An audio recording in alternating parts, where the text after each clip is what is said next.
Bonsoir à toutes, bonsoir à tous. J'ai le plaisir d'inviter ce soir dans l'émission le professeur Donadieu, qui est addictologue au CHU de Montpellier.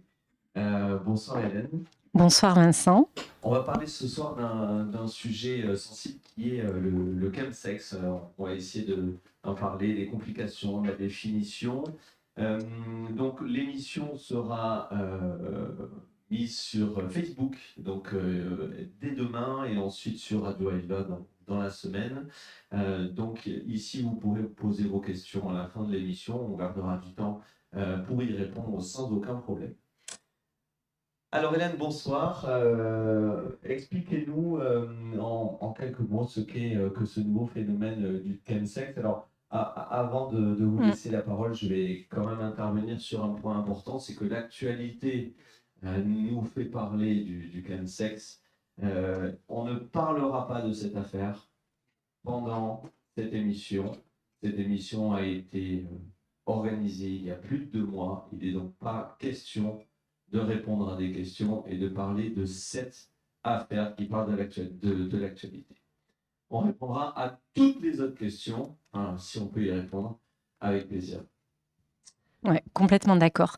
En plus de travailler au CHU, je tenais à dire que je travaille au SPOT de Aide, qui est un centre de santé sexuelle, et que c'est important de le dire parce que c'est un accueil extrêmement important pour les usagers du chemsex et d'autres situations aussi. Alors, le chemsex, c'est ça ? Exactement. En fait, le chemsex, la définition, c'est un usage de drogue en contexte sexuel, ce qu'on appelle un usage sexualisé de drogue. Et quand on prend le terme plus spécifique de chemsex, c'est un terme qui est revendiqué de façon communautaire par une communauté qu'on appelle la communauté des HSH, c'est-à-dire des hommes qui ont des rapports sexuels avec d'autres hommes. Et c'est eux qui ont initié ce terme dans les années 2000, qui l'ont inventé via des pratiques sexuelles dans un contexte de drogue, dans des lieux privés ou des lieux publics, c'est-à-dire des cruisings, les saunas et puis des lieux privés. C'est à ce moment-là qu'il y a eu la rencontre entre ce qu'on appelle les clubbers et les sexeurs. Et au fur et à mesure, ce phénomène a diffusé dans la communauté HSH. Il y a vraiment des traditions, j'ai envie de dire, autour de cette pratique très spécifique. Et à ce jour, cela concerne les HSH qui pratiquent de l'USD. Et l'USD, qui est l'usage sexualisé des drogues, est pour le coup une pratique universelle. L'USD, c'est un mot plus médical que le chemsex, qui est beaucoup plus répandu alors dans la population. Est-ce que ce serait possible de nous expliquer un petit peu dans les origines ce que recherchaient ces personnes dans l'utilisation de ces drogues dans les rapports sexuels ? C'est à l'origine et c'est encore maintenant. En fait, ce sont des drogues, et notamment la drogue, enfin les drogues les plus utilisées en France, c'est ce qu'on appelle les catinones. C'est des plantes, c'est des drogues de synthèse qui sont inspirées de la plante du cat qu'on trouve dans la corne de l'Afrique, et qui est utilisée pour le coup depuis extrêmement longtemps. Et les drogues de synthèse qui sont issues de façon chimique de cette plante, en tout cas fabriquées, sont ce qu'on appelle, alors je vais dire des mots grossiers, empathogènes et entactogènes.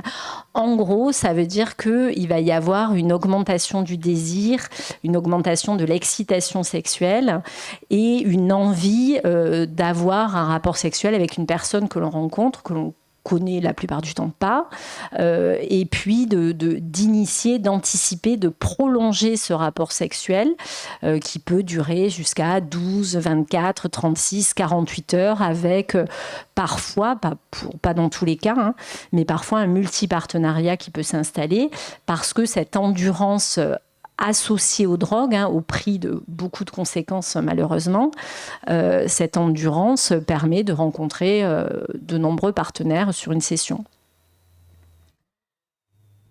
Et donc, on en parlait un petit peu hors antenne.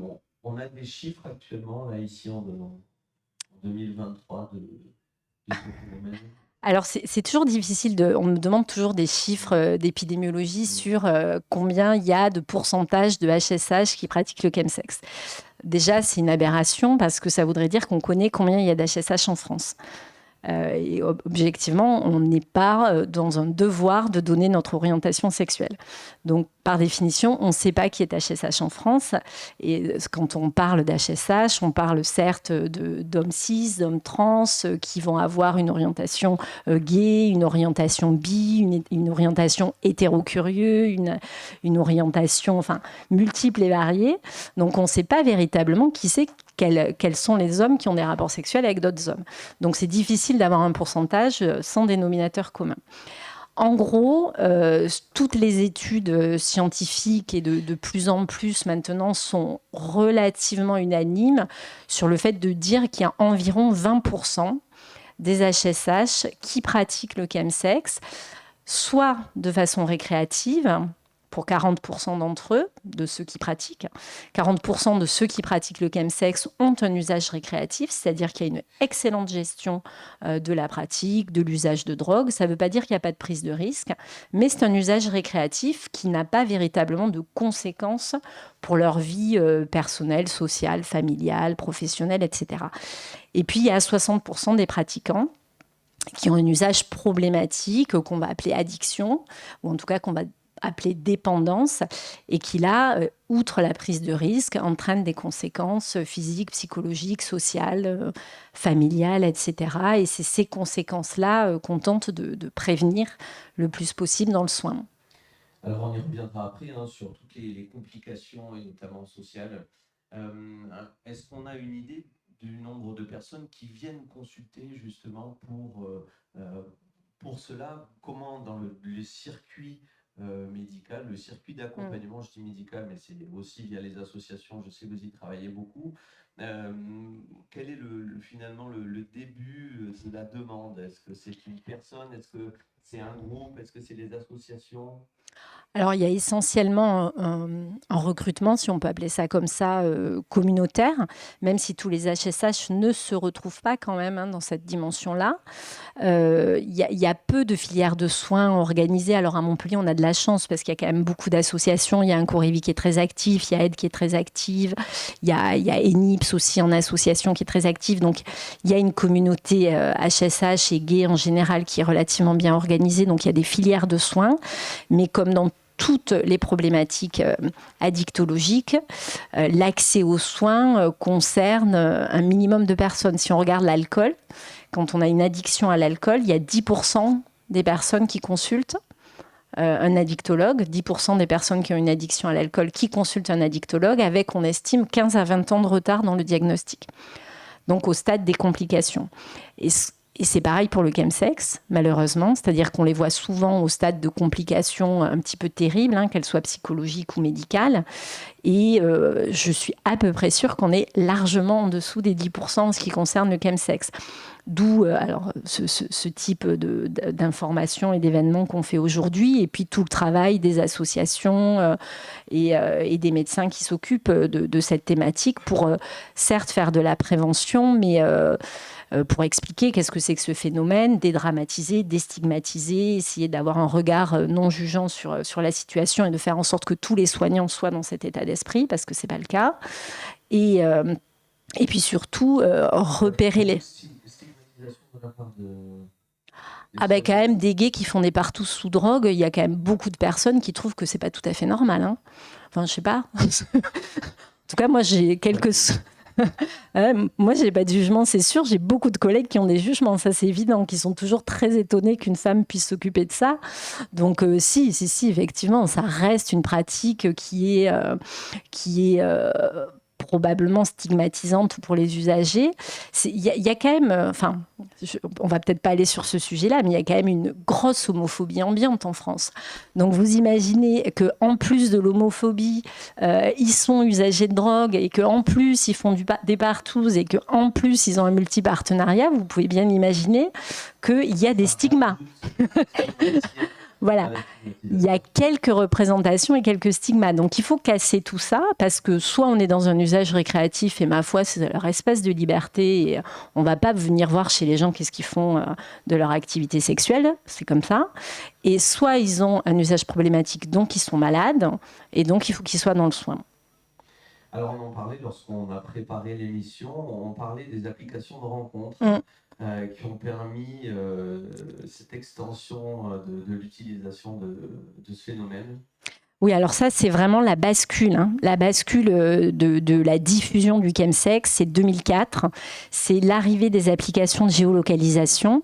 Les applications de géolocalisation, il y en a un certain nombre qui sont communautaires ou pas. En tout cas, celles qui sont utilisées dans le chemsex, elles sont communautaires. Et ce sont des applications sur lesquelles il y a la distance géographique de où se trouve la personne autour et où il y a sur une page d'écran l'ensemble de ce qu'on pourrait être estimé des préliminaires.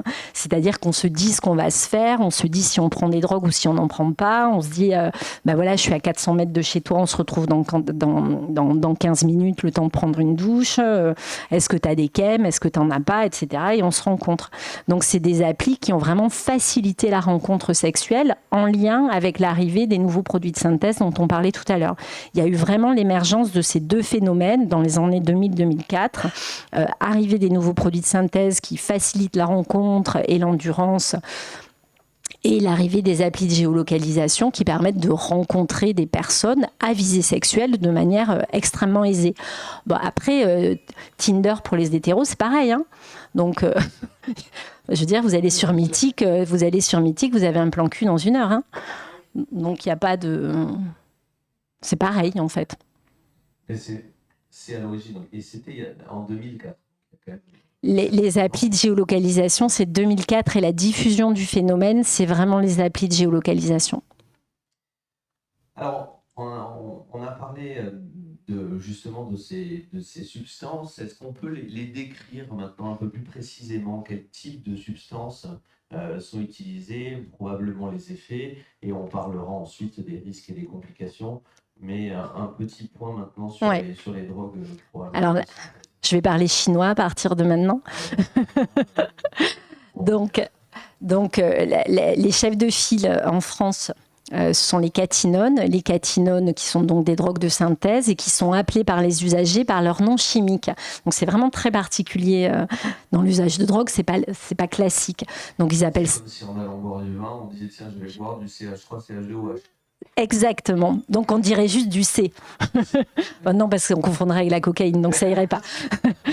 Donc non, ils vont parler de 3, de 4, d'alpha-PV, d'alpha-PIHP, etc. Ce sont les dénominations chimiques des drogues, parce que tout simplement, c'est comme ça qu'ils les reçoivent par Internet, en tout cas au début, parce que maintenant, il y a des dealers spécialisés là-dedans.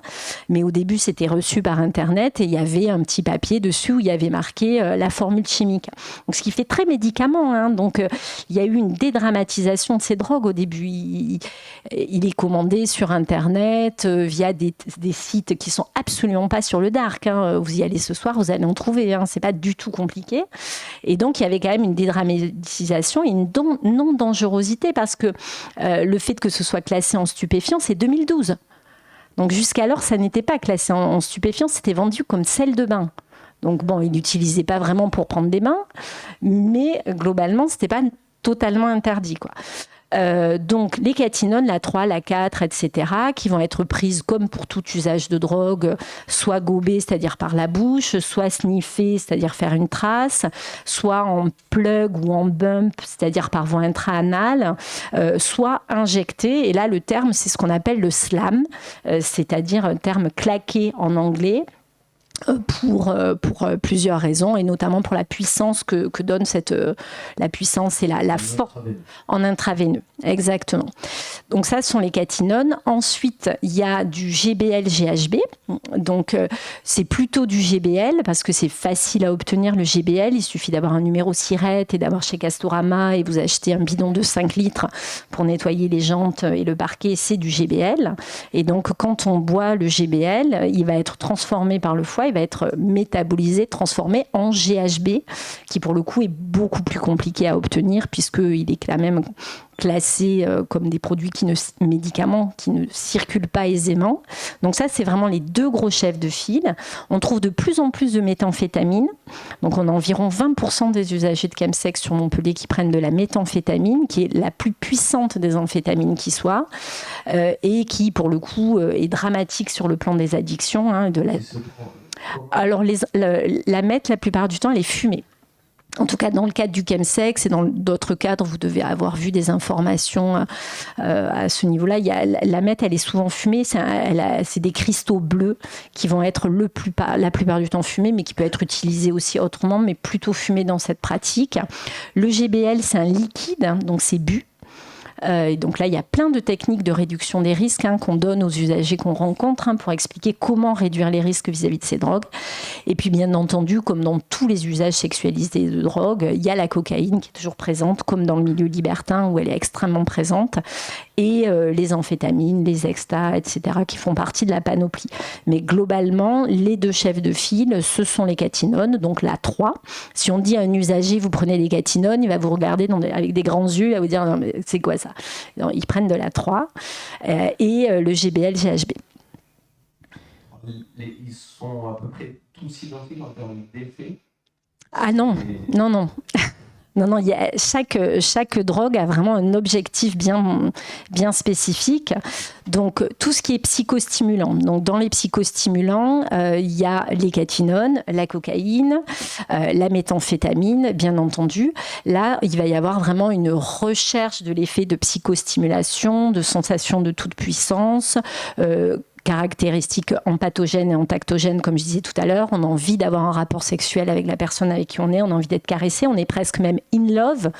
C'est les usagers qui disent ça, c'est-à-dire qu'il y a un sentiment amoureux artificiel, comme un filtre d'amour, qui est strictement artificiel, puisqu'on ne connaît pas la personne globalement et qu'on ne l'a pas rencontrée autrement que sexuellement, mais il y a une vraie attirance. Donc ça, c'est les psychostimulants. Ensuite, il y a le GBL, GHB qui est plutôt très désinhibant, très euphorisant, donc qui permet d'aller sur des pratiques qui parfois seraient un peu inhibées par une grande lucidité, parfois par des difficultés de lâcher prise dans la sexualité. Et du coup, il y a besoin de ce GBL, GHB pour s'euphoriser, pour se désinhiber. Et en plus, le G, ils appellent ça comme ça, le G est très apaisant. Et ça permet de mieux supporter tous les effets des psychostimulants qu'on prend à côté, et notamment les effets indésirables. C'est une association quasiment systématiquement.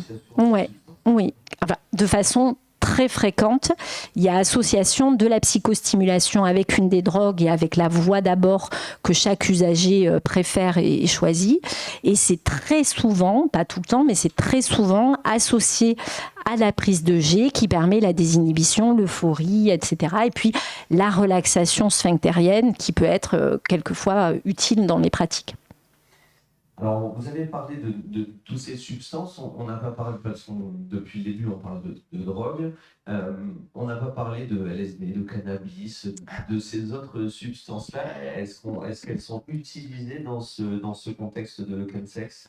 Alors, le LSD, non. Les psychédéliques ne sont pas utilisés dans un contexte de chemsex. Ce qu'il faut savoir dans le chemsex, c'est que c'est une prise de drogue qui anticipe une relation sexuelle. C'est-à-dire qu'il y a préméditation de « je prends une drogue pour une relation sexuelle ». C'est pas « je suis en teuf, je prends du LSD et j'ai une relation sexuelle par hasard ». Donc non, le LSD n'a pas vocation à créer une attirance sexuelle ou autre. On est un peu dans un état second avec des hallucinations, des expériences chamaniques. On pense vraiment à autre chose qu'à une relation sexuelle. Donc c'est pas utilisé. Le cannabis est très peu utilisé, si ce n'est dans ce qu'on appelle la descente. C'est-à-dire que les usagers, quand ils sont en pleine descente de leur partie, qui ont pu durer parfois quelques heures ou quelques jours, où ils n'ont pas trop mangé, où ils n'ont pas bu, où ils ont une activité physique intense et où ils ont pris beaucoup de drogue, ils sont parfois extrêmement fatigués sur le plan physique et sur le plan moral dans les jours qui viennent. Et puis les drogues occasionnent des descentes, c'est-à-dire des fléchissements, ce qu'on appelle des fléchissements thymiques, c'est-à-dire un moral extrêmement bas, beaucoup d'angoisse, beaucoup de stress, parce qu'il y a une espèce de manque physique, physiologique qui s'opère après la prise de drogue. Et donc le cannabis va être utilisé à ce moment-là dans la descente. Mais sinon, pour un plan, non, pas du tout. Enfin, je vois pas l'intérêt, quoi. Ah ben là quand même, on a un peu ramolli quoi. Alors, merci, docteur Nadine, pour toutes ces Désolée. infos. Je vous rappelle qu'on est au Gazette Café, qu'on sera bientôt en direct, pas en direct, mais en rediffusion sur Radio Aviva. Ça sera également sur Facebook. On a parlé de la définition du chemsex, des substances. On va maintenant parler des complications et de la prise en charge, notamment de la prévention. Pourquoi on est là aussi pour en parler? C'est pour dire que c'est pas en disant non, il ne faut pas qu'on accompagne les personnes qui en souffrent, mais plutôt bien de les informer. Et c'est vraiment un message clé qu'on doit passer ce soir. Il ne faut pas sortir en disant ah ouais, il ne faut pas. C'est Non. plutôt d'essayer de comprendre et pour accompagner ces personnes. Alors, dites-nous, quels sont les risques qui sont encourus à utiliser ce phénomène du chemsex et les complications? Alors, les risques qu'il va y avoir, les risques dont parlent le plus les médecins et les soignants, c'est-à-dire les risques infectieux, c'est-à-dire il y a un multipartenariat, il y a des rapports sexuels non protégés, donc évidemment qu'il y a un risque majoré de contracter des maladies sexuellement transmissibles, mais globalement, on a des outils extrêmement efficaces pour lutter contre ça, et donc on en reparlera après, je pense. Et en revanche, ce qui est très, très, très préoccupant, pour les usagers eux-mêmes, et c'est ça qu'ils font remonter, et pour les soignants et les associations communautaires qui s'en occupent, c'est le risque psychosocial. C'est-à-dire que le problème de cette pratique chez des personnes qui n'étaient pas obligatoirement usagers de drogue avant, c'est qu'il y a vraiment un isolement social qui s'opère et qui s'opère de façon extrêmement rapide. Il y a un renoncement à beaucoup d'activités sociales et familiales et sportives qu'ils avaient l'habitude de faire pour se concentrer sur la partie sexuelle qui va faire que les week-ends sont pris par la partie sexuelle et qu'après on a absolument besoin de se reposer, donc on ne peut pas aller au repas de famille le dimanche, on ne peut pas parfois aller travailler le lundi matin parce qu'on est épuisé. Il y a une détresse psychologique qui s'installe très rapidement parce que ces drogues sont extrêmement dépressogènes, c'est-à-dire qu'elles créent de la dépression à distance de la prise, même quand on est très à distance. Et donc les personnes, et ce qui doit le plus nous inquiéter, c'est qu'on a affaire à des personnes qui sont dans une souffrance immense, psychologique, sociale, familiale, qui sont extrêmement isolées et qui sont dans un... J'aime pas employer ce terme, mais pourtant il est réel, qui sont dans une espèce de cercle vicieux où plus ils pratiquent, plus ils sont seuls, plus ils pratiquent, puisque en fait, c'est leur seul, ça devient leur seul lien avec d'autres personnes. Mais ça, c'est quand on est dans un usage problématique, hein, bien sûr, mais ça concerne 60% des usagers de chemsex, entre 60 et 70% suivant les études. Pour donner un exemple, il n'y a aucune drogue qui donne un tel taux d'accroche et un tel taux de dépendance. On estime que la drogue qui accroche le plus, c'est la nicotine. Et la nicotine, on estime qu'elle accroche autour de 30%. Et quand on regarde le phénomène du chemsex...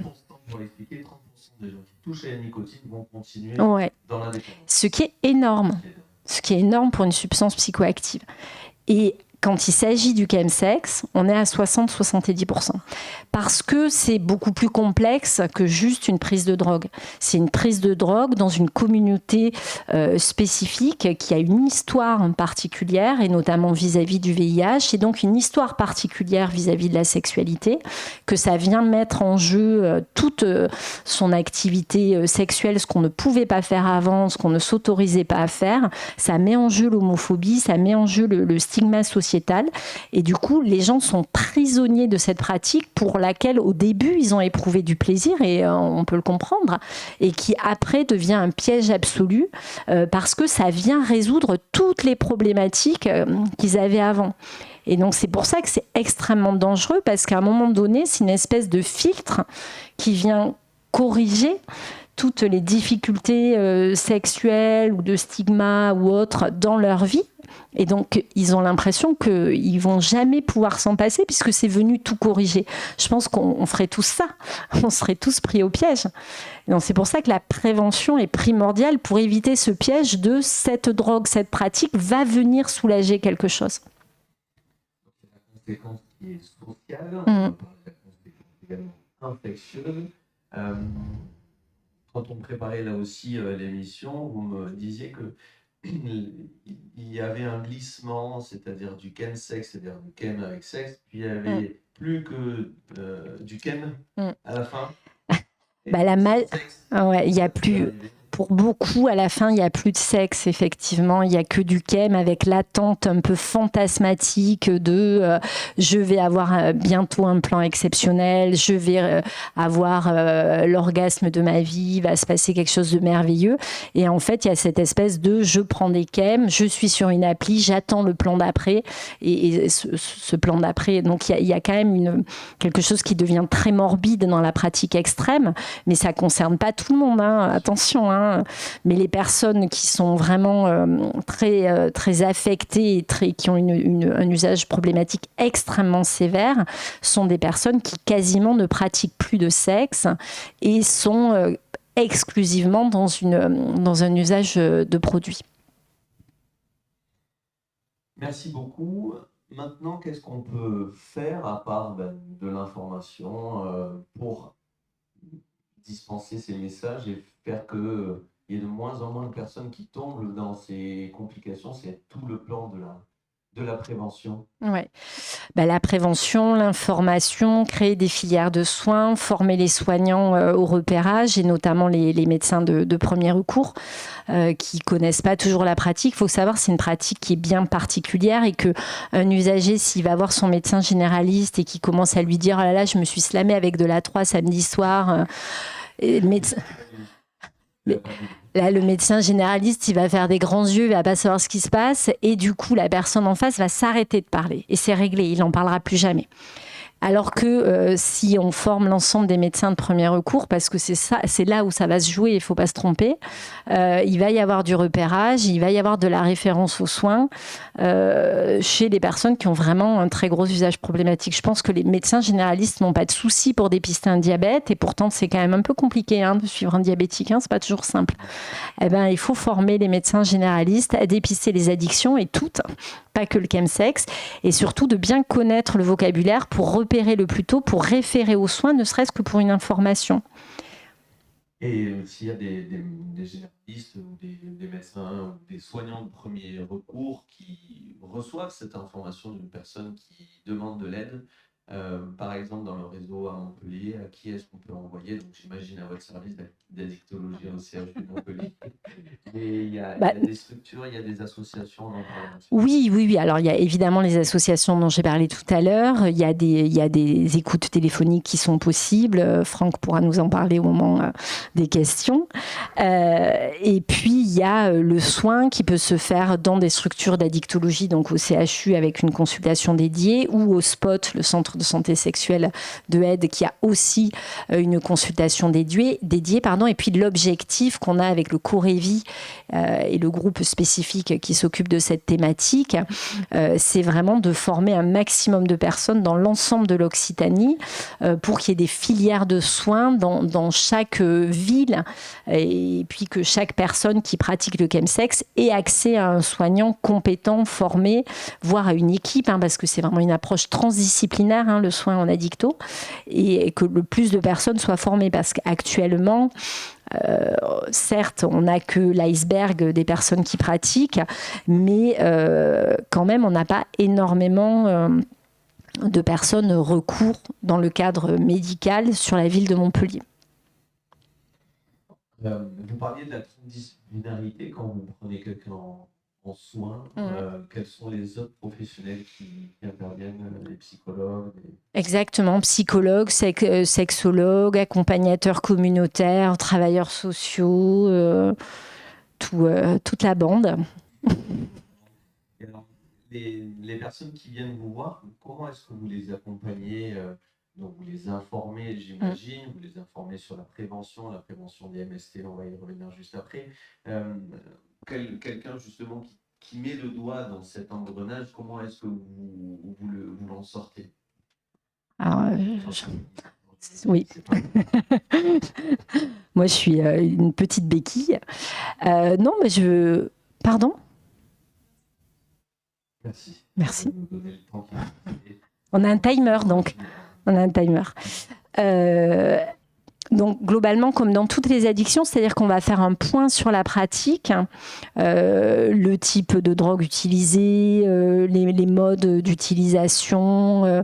On va discuter de la place de ces drogues dans la vie de l'individu, si elles préexistaient avant ou s'il n'y en avait pas, de qu'est-ce exactement, évidemment, toujours toutes les comorbidités addictives, qu'est-ce qui se passe en dehors du chem, est-ce qu'il y avait d'autres substances psychoactives, essayer de voir s'il y a des mécanismes de dépendance vis-à-vis de cette pratique en général, évaluer la sexualité sans chem, si elle existe ou si elle n'existe plus à partir du moment où le chem est arrivé, évaluer évidemment s'il y a des prises de risques sexuels, proposer des dépistages, proposer des traitements préventifs évidemment, enfin plein de choses comme ça. Et puis on va beaucoup travailler aussi sur ce qu'on appelle la santé sexuelle, c'est-à-dire se dire comment était la sexualité avant le chem, qu'est-ce qu'a apporté la pratique du chem à la sexualité, parce que globalement elle apporte des choses avant d'en retirer beaucoup,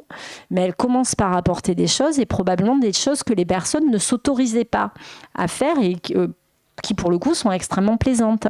Donc après on travaille sur comment on amène ces pratiques sexuelles extrêmement plaisantes sous chem, sans chem. Donc je leur fais faire des travaux pratiques. Ça, ils sont plutôt complètement d'accord pour ça, ouais, sympa. Ils se disent, je sors avec une ordonnance de masturbation, c'est cool. C'est bien. J'ai des potes hétéros qui me demandent des ordonnances d'ailleurs, en disant, tu peux pas me dire pareil pour ma femme? Elle sera d'accord comme ça. Et donc voilà, et il y a on utilise énormément parce que c'est un peu comme dans les troubles du comportement alimentaire. Dans les troubles du comportement alimentaire, on va pas gérer la boulimie en faisant en sorte que la femme ne mange plus, parce que sinon elle va mourir. Et la sexualité, c'est pareil. On va pas faire en sorte que la personne ne baisse plus. On va se dire c'est pas possible. Moi, c'est pas du tout mon objectif. On a des personnes qui sont malheureuses si elles n'ont plus de rapport sexuel. Donc l'idée, c'est de réapprendre une activité sexuelle, on va dire diversifiée, c'est-à-dire qu'elle peut être sans chem aussi et épanouie sans chem, beaucoup moins longue. Et puis là, il y a un deuil de la temporalité, hein, c'est sûr. Hein, les 7 minutes à côté des 12 heures, c'est sûr que ça ne fait pas rêver tout le monde. Hein. Mais quand même, on y arrive. Et puis j'en vois qui rigolent. Et puis après, on essaye une fois cette sexualité diversifiée, il peut y avoir encore du chem récréatif si la prise de risque est réduite au moins possible. Après, chacun a son espace de liberté. Je veux dire, je vous ai vu arriver tout à l'heure en trottinette, vous prenez des risques en trottinette. On ne va pas vous interdire de prendre la trottinette pour aller bosser. Voilà, donc s'il y a quelqu'un qui veut avoir un rapport sexuel avec le moins de risques possible le week-end avec 5 partenaires, je suis là pour l'aider. Merci pour toutes ces informations. Concernant l'accompagnement des MST, des autres complications de ces rapports sexuels, on en parlait un peu hors antenne, c'est que cette désinhibition peut, dans certains cas, faire oublier le port du préservatif, oublier... Ils n'y avaient pas pensé avant. Hein. Ils n'oublient pas. Ils avaient prévu d'avoir des rapports sexuels, ce qu'on appelle des rapports sexuels barbac. Donc, barbac, c'est marqué dans l'application, sur l'appli de géolocalisation. On va signifier si on va utiliser des préservatifs ou pas. Donc, on va noter barbac. Barbac ou BBK, qui ne veut pas dire barbecue, veut dire on va avoir un rapport sexuel sans préservatif. Donc c'est annoncé. Et la plupart du temps, les préservatifs externes ne sont quasiment jamais utilisés, ou alors pour d'autres vocations qui ne sont pas en termes de protection. En revanche, les préservatifs internes, on arrive parfois à avoir un peu de prévention avec le préservatif interne, en tout cas pour la personne qui elle-même va l'utiliser pour soi. Donc on arrive à faire un peu un travail autour des préservatifs, mais il y a vraiment un gros travail de prévention des maladies sexuellement transmissibles à faire. Avec la PrEP, la fameuse PrEP. Donc, c'est-à-dire les personnes, il y a ce qu'on appelle la prévention diversifiée du VIH. C'est-à-dire qu'il n'y a pas que le préservatif, il n'y a pas que la PrEP, il y a ce qu'on appelle les traitements post-exposition, et puis il y a le traitement quand on vit avec le VIH, il y a le fait d'avoir un traitement contre le VIH qui fait qu'on a une charge indétectable. Et donc, quand on vit avec le VIH et qu'on a une charge indétectable, on ne risque pas de transmettre le virus. Ça, c'est vraiment une information majeure et qu'il faut véhiculer. Et quand on ne vit pas avec le VIH, on peut prendre un traitement qui s'appelle la PrEP, qu'on va prendre en continu. Il vaut mieux, quand on est chemsexeur, le prendre en continu parce qu'un plan est vite arrivé quand même. Donc, moi, je leur préconise de prendre la PrEP en continu. Et donc, c'est un médicament qu'on va prendre tous les jours, qui n'a quasiment pas d'effet indésirable. En tout cas, il est bien surveillé et qui fait que si on a des rapports sexuels avec quelqu'un qui aurait une charge VIH sans le savoir ou en le sachant, de toute façon on s'en fout, c'est pas le problème, eh ben on ne risque pas, je suis protégée. Et ensuite, il y a tous les dépistages systématiques et itératifs qu'on doit proposer aux personnes qui pratiquent le chemsex, c'est-à-dire gonocoque, chlamydia, syphilis et l'hépatite C, qui dans le cadre du chemsex est considérée comme une infection sexuellement transmissible, ce qui n'est pas le cas dans d'autres pratiques.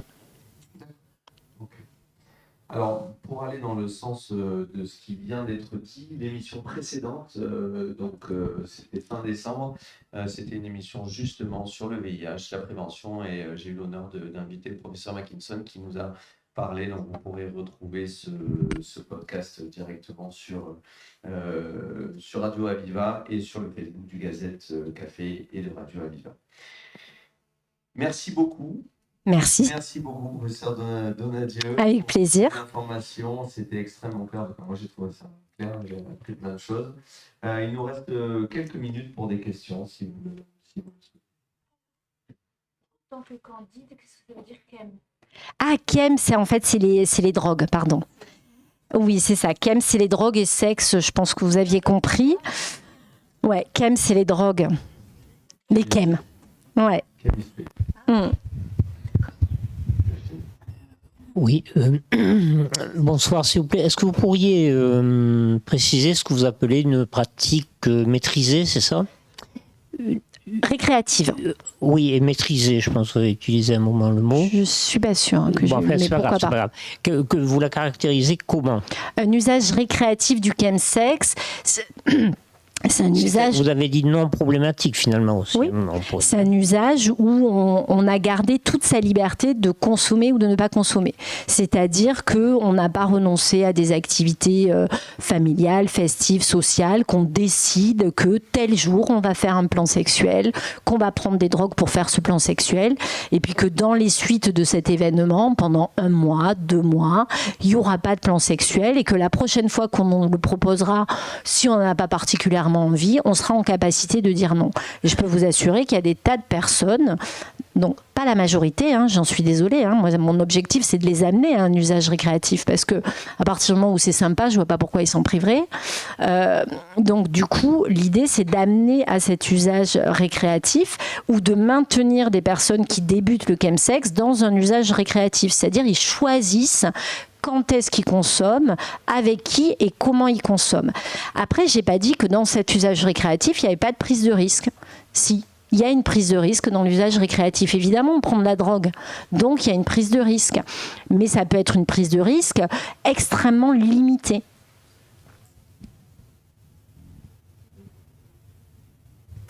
Franck, tu voulais intervenir ?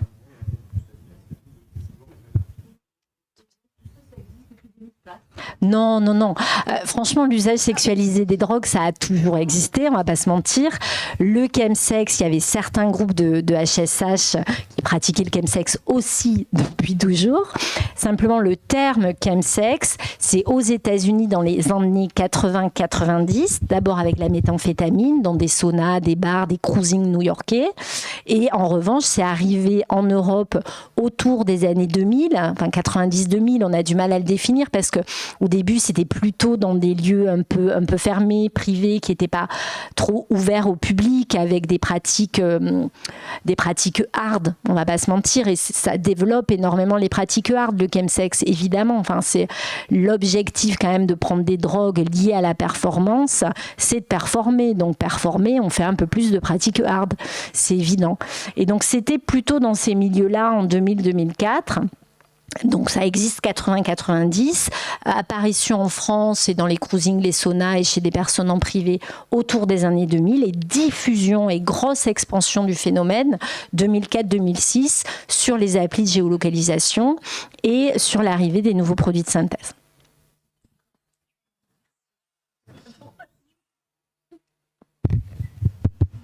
Oui, bonsoir. Alors donc, pour revenir sur ce que vous disiez, donc vous disiez qu'il y a à peu près 60 à 70% des personnes qui tombent dans la dépendance, et que parmi ceux-là, il y a certaines qui tombent dans la dépendance très sévère. Et ma question, c'était savoir, est-ce qu'il y a, disons, est-ce qu'on est sans doute pas tous égaux devant cette dépendance, mais quels sont les critères distinctifs?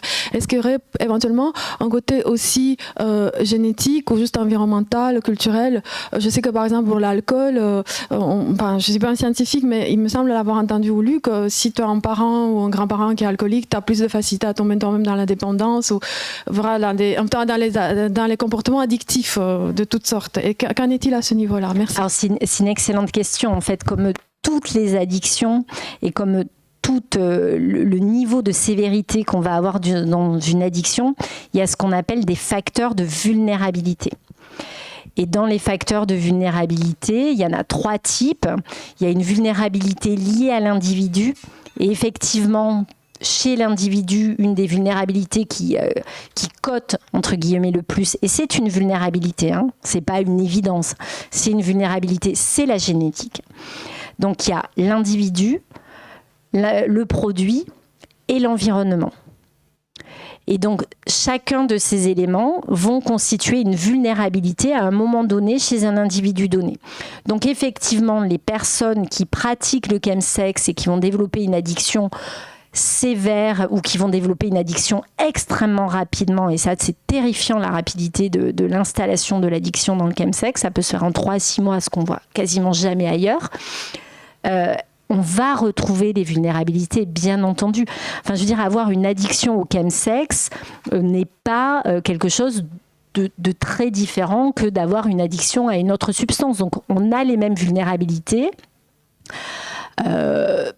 Je suis convaincue que des choses qui ont rapport avec son histoire sexuelle, son rapport avec ou pas le VIH et ce qu'on appelle l'homophobie intériorisée, qui a été largement décrite par Stewart, et si vous voulez lire Stewart, je vous le conseille, c'est merveilleux de comprendre l'homophobie intériorisée et de comprendre comment ça crée chez certains individus une grande vulnérabilité.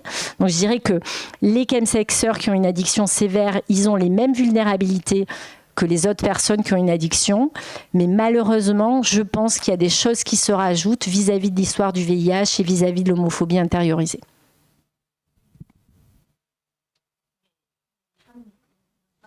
Si, les libertines font un usage sexualisé de drogue, et d'autres d'ailleurs qui n'ont pas besoin d'être, bien sûr, elles font pas du chemsex. Le chemsex, c'est les HSH.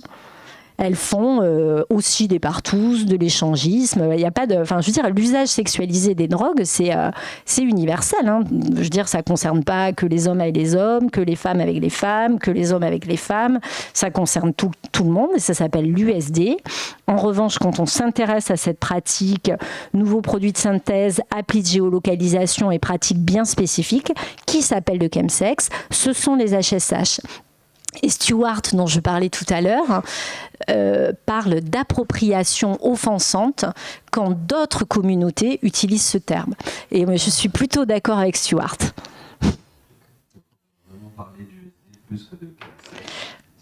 Ouais. On se doit d'utiliser d'autres termes. C'est actuellement un terme qui appartient à la communauté HSH. Ils l'ont créé.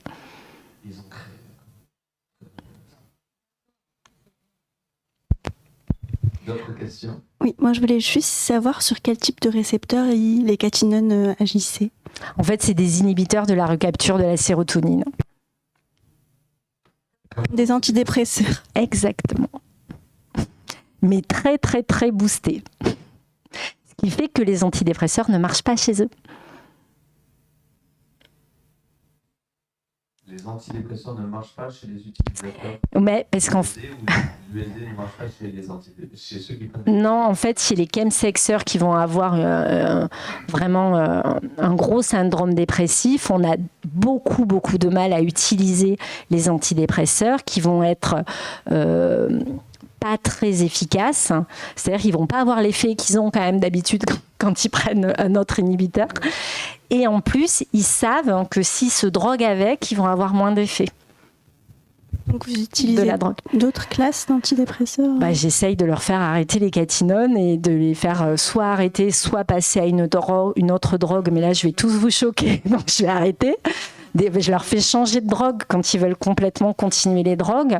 Des drogues qui vont être beaucoup moins dépressogènes. Les catinones, c'est les drogues les plus dépressogènes qui soient. Donc, je veux dire, on peut continuer à faire du chemsex en prenant d'autres drogues. Il suffit de leur expliquer.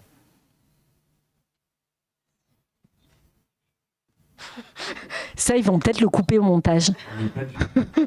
Mais pas du tout. Ça paraît tout à fait logique. Désolée, Non. c'est mon métier. Merci. Une dernière question? Non. Oui, une toute petite précision, je n'ai pas bien compris tout à l'heure, c'était vers tout à fait à la fin, lorsque vous avez parlé de l'hépatite C qui était dans le... Dans le chemsex, c'est une infection sexuellement transmissible. Ah, sexuellement transmissible. Oui, dans le D'accord. chemsex. Quand c'est pas du chemsex, quand par exemple un couple, n'importe quel couple, aucun des deux ne vit avec le VIH. Il y en a un des deux, en revanche, qui a une hépatite C. Alors, ce serait un hasard qu'il ait une hépatite C pas traitée, parce que quand même, quand on a une hépatite C, il faut la traiter, là, maintenant, quand même. Faut pas rigoler. Mais auquel cas, ça arrive. C'est un couple, aucun des deux ne vit avec le VIH. Ils peuvent avoir des rapports sexuels sans préservatif. Il n'y a pas de risque de transmission de l'hépatite C. En revanche, dans des couples où il y en a un des deux qui vit avec le VIH, là, on est un peu plus embêté avec l'hépatite C. S'il y en a un des deux qui a l'hépatite C, on demande, voilà, en principe, on traite l'hépatite C et c'est réglé. Et en revanche, dans le chemsex, qui est du VIH ou qui n'est pas du VIH, c'est une infection sexuellement transmissible. Parce que les pratiques sont plus hardes, donc plus sanglantes, tout simplement, et avec plus d'érosion muqueuse, c'est extrêmement logique, et que parfois, en plus, dans le chem, il y a ce qu'on appelle le SLAM, dont je vous ai parlé tout à l'heure, c'est-à-dire l'injection de drogue, et le SLAM est aussi un facteur de risque de transmission de l'hépatite C. Franck, c'est pas possible que tu parles pas.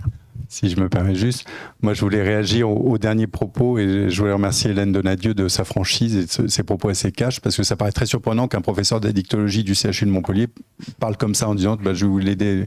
En fait, je crois que le problème qu'on a avec le statut de ces produits, c'est que ça reste des drogues illicites, des stupéfiants, et que c'est très compliqué de faire de la prévention intelligente avec un produit interdit. Voilà.